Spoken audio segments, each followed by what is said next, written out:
Hi, I'm Brian Liebelt from Liebelt Guide Service and Bandit Custom Rods. In a previous video, I showed you how to tie a snell. Right now, what I'm going to do is I'm going to show you how I tie up my redfish rigs. A couple of different ways I do it. Usually I'm using crimps. That's my preferred method. My second method is using some type of bobber stop knot.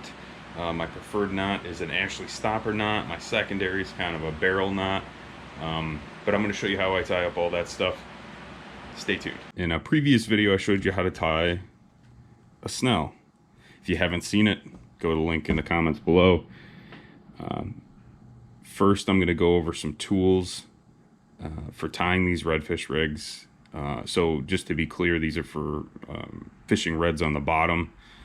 Generally what we're doing down here in Georgia is we're hitting up some of the bars, the sandbars and things like that. We're laying some baits on the bottom. So today with me, as far as tools go, I've got some wire cutters. You can use scissors. I just have these available, and a pair of crimpers. As far as equipment goes, I'm using Gamakatsu 6/0 circle hooks components. I'm using some 5-ounce egg sinkers, and here's the secret sauce right here. This is Malin single barrel sleeves. So this is my preferred rig, and this is 50-pound Seaguar Blue Label. So first thing we're going to do is we're going to set up our first crimp. So I'm going to find the tag end of the line here. Now when you buy these barrel swivelers, if you're using any different size ones, you kind of have to experiment to see what's going to fit on your particular, the line you're using. So I'm using, this is 0.47 15 to 20 pound crimps. So I want this about 6 inches away from the hook. Then I'm going to take my crimpers and I'm going to crimp this onto the line. I like to get it nice and tight, so I get a little bit of leverage on it. All right, so now I got a crimp pinched onto this line. This is actually moving a little bit, so I'm gonna give it kind of one more.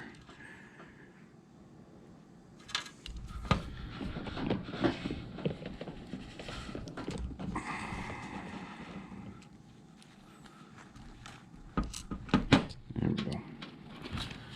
So now, see if she moves any. Nope, she's on there for sure. All right, so now I got that on there.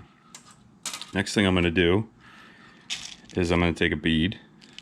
You can buy these beads at West Marine or really any tackle shop. So that bead's going to go all the way down and stop at the crimp, right? So the other thing here is you don't want to buy barrels or crimps too small that your bead will overrun it. It's kind of critical. You don't want your bead overrunning it. Then I'm going to take my weight. This is a 5-ounce weight. You can use literally any size you feel you need to use. I'm just using 5 ounce. It seems to be a good amount of weight. Next, I'm going to take a bead, put the bead on, and the bead's really just there to make sure that the weight's not beating up the components too bad. And then finally, my last crimp. Take that crimp, put it on the line. I want a little bit of play in this, just enough. So the red gets a little bit of play in it before it sets the hook on itself. And then I'm gonna crimp this down.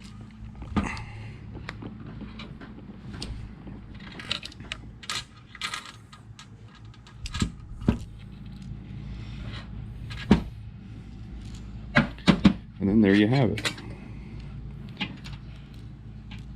So this is my preferred way to do it.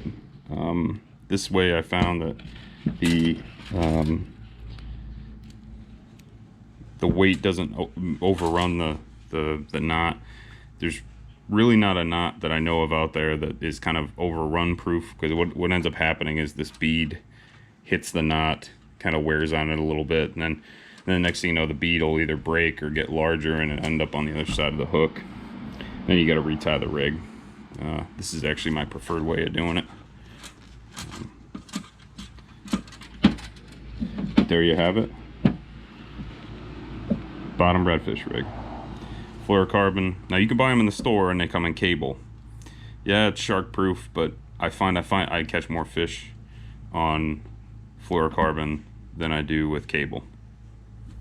Next, I'm going to show you a couple of knots you can tie, bead stopping knots, and I'll show you which one's my favorite. Alright, so if you don't have crimps out on the boat, there's a couple of different ways you can do this. The first one's a barrel knot. This is not my preferred method, but some people, you know, this is kind of easier to remember than anything else. And these are bead stopper knots, right? So if you need to hold the bead, you know, hold your weight kind of in a certain area, you can use this particular knot with, you know, in conjunction with a bead. So basically all you're going to do is you're going to make a loop. You're going to feed your line through as many times as you need to be. Usually with these beads, it's 5 times.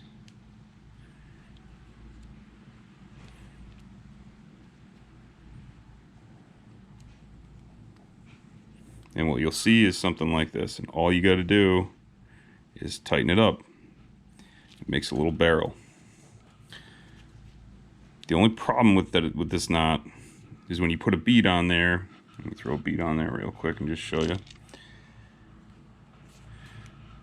If you get a big enough fish on, that bead is going to start to overrun that knot.